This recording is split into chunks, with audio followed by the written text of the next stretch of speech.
E então, como você está? Espero que bem. Eu sou a nutricionista Ingrid Ribeiro e hoje eu vou te explicar um pouco sobre jejum intermitente. O que sabemos hoje tem muito a ver com o que há milhares de anos já se praticava como forma de melhor conexão física, mental e espiritual. Lembra que Jesus, após o batismo, foi para o deserto e lá praticou o jejum por 40 dias? Bom, além do Senhor, patriarcas e profetas praticavam também. Então, o meu objetivo é falar um pouquinho que a ciência confirma o que Deus nos ensinou através da Bíblia há muito tempo atrás e como podemos usar esse benefício para a nossa saúde hoje. Bom, tudo começou quando cientistas estudavam macacos da espécie Rhesus. E nesse estudo haviam dois grupos de animais que tinham a mesma idade. Olha só, um grupo foi submetido ao jejum intermitente, enquanto o outro comia sem livre demanda. Eles estavam em cativeiro, mas tinham à disposição os alimentos. Ao final do estudo, eles observaram algo surpreendente.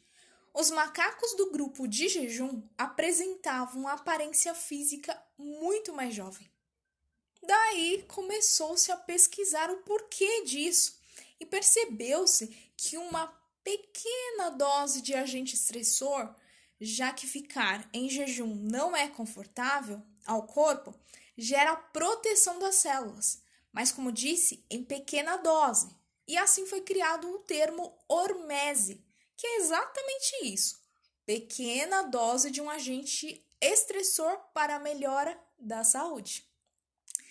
Desses estudos, novos surgiram e em humanos, onde se percebeu vários benefícios, como sensibilidade à insulina, menor risco de diabetes, melhor até do que a dieta low carb, redução de risco para câncer de mama, melhora também da capacidade cognitiva, redução dos riscos para doenças neurodegenerativas, tratamento para o câncer também, auxiliando inclusive a resposta ao tratamento de químio, rádio ou imunoterapia, e emagrecimento.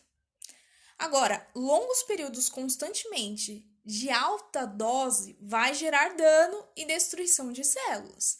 No caso de jejuns, a restrição calórica excessiva desenvolve também a desnutrição. Isso gera morte celular. No caso de pessoas que têm anorexia, por exemplo.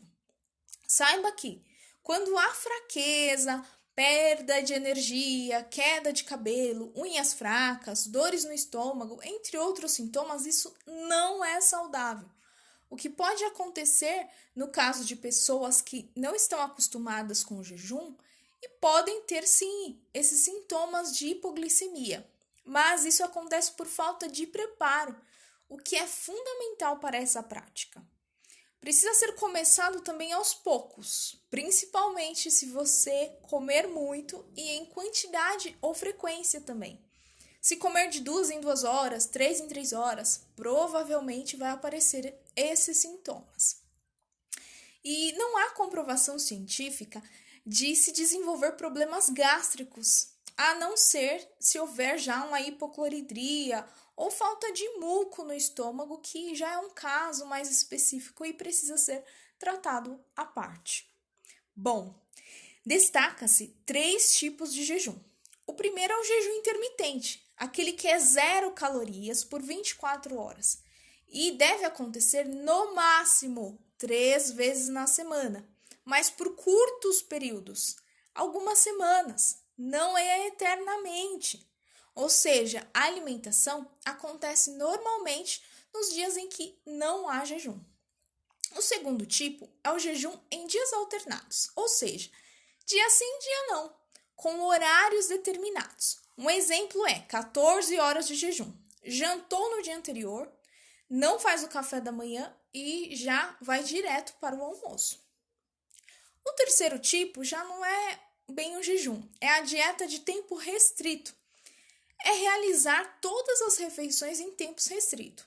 Por exemplo, são 18 horas em jejum, das 24 que temos no dia, E dessas abre-se uma janela de 6 horas apenas, onde todas as refeições do dia vão acontecer. Mas e qual escolher? Eis a questão. Porque depende muito do seu caso, do seu estado nutricional, dos seus objetivos e por isso precisa ser assistido sim. Idosos, quem faz uso de insulina, as gestantes, lactantes, as mamães que amamentam não devem fazer grandes restrições. E isso é importante de ser dito. Mas o que todo mundo deve fazer no fator jejum é educar o corpo para se manter em jejum por 12 horas no mínimo. Lembra que o dia tem 24 horas, correto? Então, durante a noite é fundamental compreender que não deve se comer. É a hora do descanso, tanto do sistema digestório, do corpo, dos músculos e do cérebro. Ou seja, se a sua última refeição foi o jantar das 19 horas, a sua próxima deve ser às 7 da manhã no mínimo.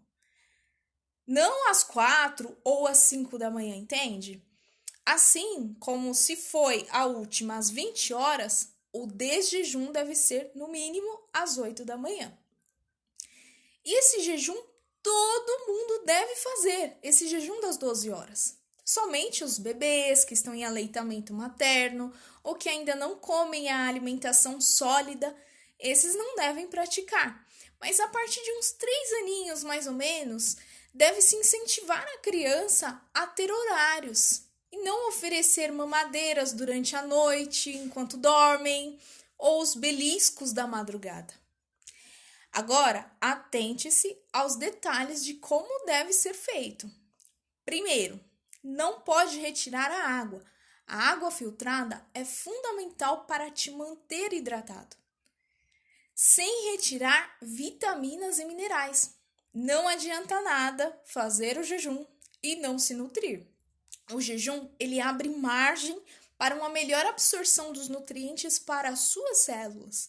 Então não cai nessa de só comer proteína após o jejum, por exemplo. Quebrar o jejum com alimentos certos, como banana, abacate, nozes, laranja, azeite extra virgem, esses são excelentes. E evitar alimentos de baixo índice glicêmico, que são doces, pães, massas, margarinas e todos os industrializados no geral. Viu só como o pai é sábio? Aproveite essa oportunidade para cuidar de si e da sua família. E saúde para você! Até a próxima!